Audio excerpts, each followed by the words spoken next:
Ninguém avisou que um dos países mais ricos da história moderna se transformaria em um lugar onde um pedaço de pão pode valer mais do que um maço de dinheiro. O que você está prestes a ouvir parece exagero, mas é a vida real.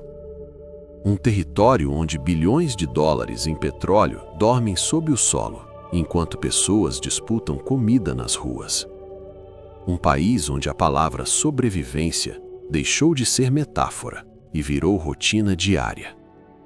Estamos falando da Venezuela.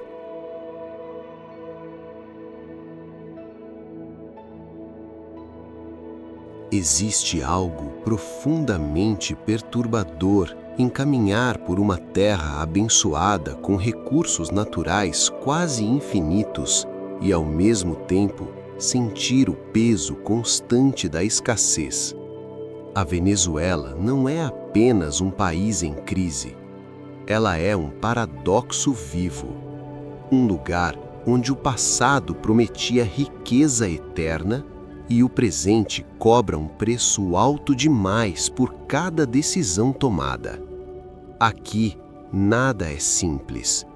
Nada é preto no branco. Tudo é excesso, inclusive o sofrimento.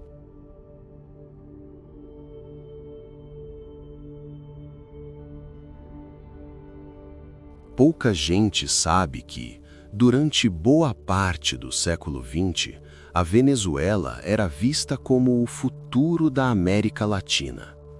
Enquanto outros países lutavam para se industrializar, o petróleo jorrava do chão venezuelano como se fosse uma fonte inesgotável. Cidades cresceram rápido, estradas cortaram o país, prédios modernos surgiram em Caracas e o dinheiro parecia não ter fim. O país chegou a ser destino de imigrantes europeus que fugiam da pobreza e da guerra. Italianos, espanhóis, portugueses, todos acreditavam que ali existia uma terra de oportunidades. E, de certa forma, existia mesmo. Na próxima parte, vamos voltar no tempo. Vamos entender como a Venezuela saiu de um dos países mais prósperos da região para se tornar um dos maiores colapsos econômicos da história moderna. Decisões, personagens, promessas e erros que mudaram o destino de uma nação inteira e que ainda ecoam todos os dias na vida de milhões de pessoas. Houve um tempo em que a pergunta não era se a riqueza chegaria à Venezuela, mas como ela seria gasta. O dinheiro entrava rápido demais, em volumes tão gigantescos que parecia impossível acabar. O país vivia uma sensação coletiva de invencibilidade. Pouca gente sabe disso, mas durante as décadas de 1950, 60 e 70, a Venezuela possuía uma das moedas mais fortes do mundo. O bolívar era respeitado. Viajar para o exterior era comum. Importar produtos era fácil. O futuro parecia garantido. Caracas, a capital, se transformava em vitrine. Arranha-céus modernos, avenidas largas, hotéis luxuosos, universidades bem financiadas, arquitetos renomados desenhavam uma cidade que queria parecer europeia, americana, global. A frase "tá barato, dá dois" virou símbolo de uma era em que o dinheiro parecia infinito. Não era apenas prosperidade, era excesso.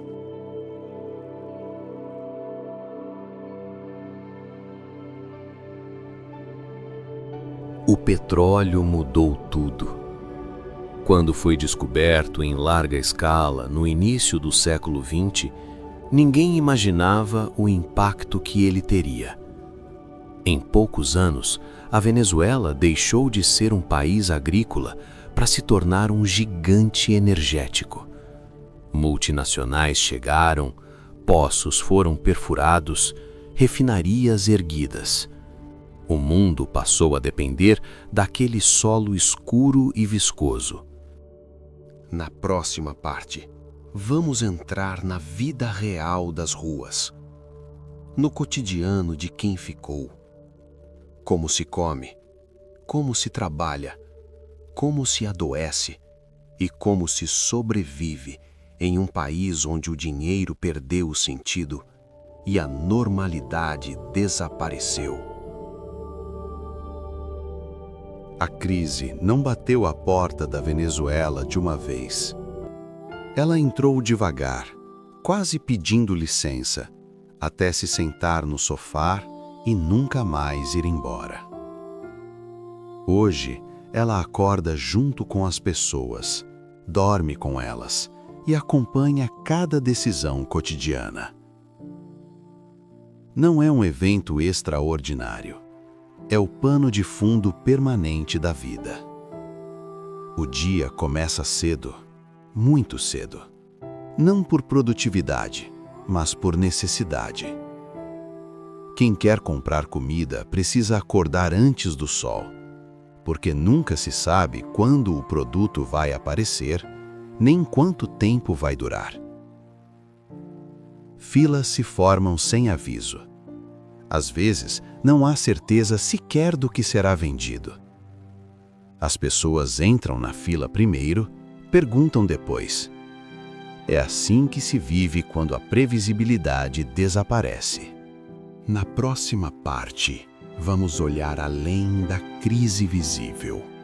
Vamos falar da cultura que resiste, do papel das mulheres, das tradições, da música, da identidade que insiste em sobreviver mesmo quando tudo ao redor desmorona. Porque, apesar de tudo, a Venezuela ainda respira. Mesmo quando tudo parece desmoronar, existe algo que não quebra com facilidade: a identidade. Na Venezuela, a cultura não é apenas herança, é abrigo.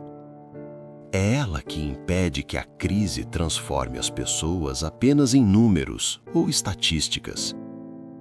Em meio à escassez, à incerteza e ao medo, o venezuelano se agarra ao que ainda faz sentido: a música, a comida, o humor, a fé e, sobretudo, os laços humanos. Pouca gente sabe que, nos momentos mais difíceis, a cultura tende a ficar mais intensa, não como festa, mas como afirmação de existência. Nas casas simples, ainda se escuta música alta, ritmos caribenhos, salsa, merengue, canções populares que falam de amor, saudade e resistência. A música preenche o silêncio deixado pela falta de eletricidade, pelo rádio desligado, pela televisão muda. A comida, mesmo limitada, continua sendo ritual. A arepa, simples e simbólica, permanece no centro da mesa. Às vezes, recheada apenas com o que há. Outras vezes, quase vazia. Ainda assim, ela representa continuidade. Cozinhar virou exercício de criatividade extrema. Receitas foram reinventadas, ingredientes substituídos. O sabor mudou, mas o gesto permanece. As mulheres ocupam um papel central nessa resistência silenciosa.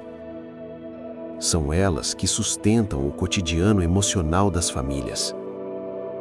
Mães, avós, filhas que administram a escassez, organizam filas, cuidam de doentes, improvisam refeições e muitas vezes assumem sozinhas a responsabilidade financeira do lar. Em muitos casos, também são elas que ficam, enquanto filhos e maridos partem em busca de trabalho fora do país.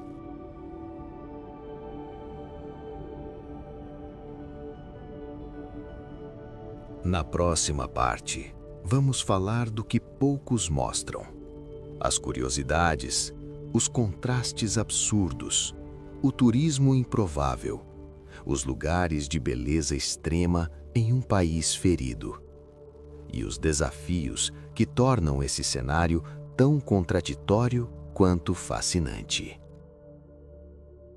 Contraste na Venezuela que beira o surreal. Enquanto a vida cotidiana é marcada pela escassez, o território guarda algumas das paisagens mais espetaculares do planeta. É como se a natureza tivesse ignorado completamente o colapso humano. Ela continua ali, exuberante, intacta, quase provocadora, um lembrete constante do que o país poderia ser e do que ainda é, apesar de tudo. O Salto Ángel despenca do alto de uma montanha plana como um fio de água interminável, cortando o ar por quase 1 quilômetro. Em Canaima, a selva parece respirar sozinha, indiferente à crise econômica. Nos arquipélagos do Caribe, como Los Roques, o mar mantém seu azul impossível, as areias seguem brancas e o silêncio contrasta com o caos urbano. São lugares que parecem irreais, especialmente quando se lembra que pertencem a um país onde falta comida e luz. O turismo, porém, virou exceção. Não por falta de beleza, mas por excesso de obstáculos. Infraestrutura precária, voos cancelados, aeroportos vazios, hotéis fechados. Muitos desses paraísos naturais estão praticamente abandonados, acessíveis apenas a poucos aventureiros ou a quem tem recursos e conexões. É um turismo fantasma, de potencial gigantesco e realidade mínima.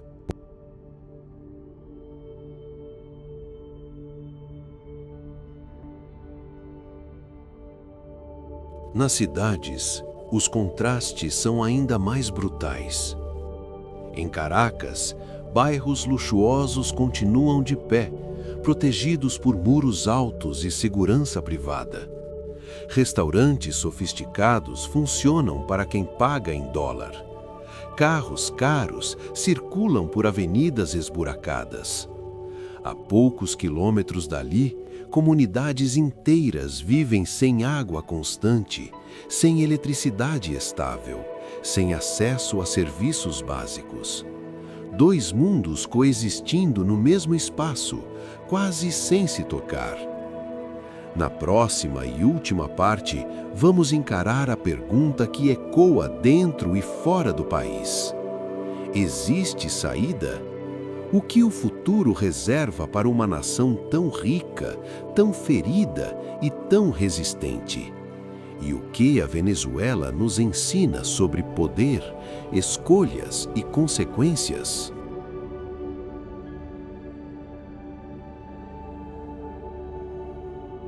Existe uma pergunta que ecoa em cada conversa sussurrada, em cada fila silenciosa, em cada despedida feita às pressas na Venezuela. Uma pergunta simples, quase infantil, mas carregada de um peso imenso. Isso vai melhorar? Ninguém responde com certeza. Alguns desviam o olhar. Outros sorriem, sem convicção. Há quem ainda acredite com força. Há quem apenas espere. O futuro da Venezuela não é uma linha reta. Ele é um emaranhado de possibilidades interrompidas, tentativas incompletas e expectativas adiadas. O país não colapsou de uma vez, e talvez por isso também não se reconstrua rapidamente. Cada mudança vem acompanhada de desconfiança, cada promessa de memória, porque aqui o passado ainda está muito próximo. Politicamente, o cenário permanece instável. Instituições fragilizadas, poder concentrado, diálogo escasso. Para o cidadão comum, essas palavras parecem distantes, abstratas. O que importa é se haverá luz amanhã, se o salário dará para comer, se o remédio vai aparecer. A política deixou de ser ideologia e virou consequência direta, no prato, na tomada, na torneira. Economicamente, pequenos sinais surgem e desaparecem. Algumas áreas mostram recuperação tímida. Certos comércios reabrem. O dólar circula com mais naturalidade. Mas essa melhora é desigual. Não alcança todos. Não corrige feridas profundas. É como colocar curativos em um corpo que ainda precisa de cirurgia. Este não é apenas um documentário sobre um país em crise. É um retrato sobre escolhas, consequências e pessoas reais presas no meio disso tudo. A Venezuela não é um aviso distante. Ela é um lembrete presente. Um país mais rico e destruído, onde sobreviver virou rotina, mas onde a vida, teimosamente, ainda insiste em acontecer.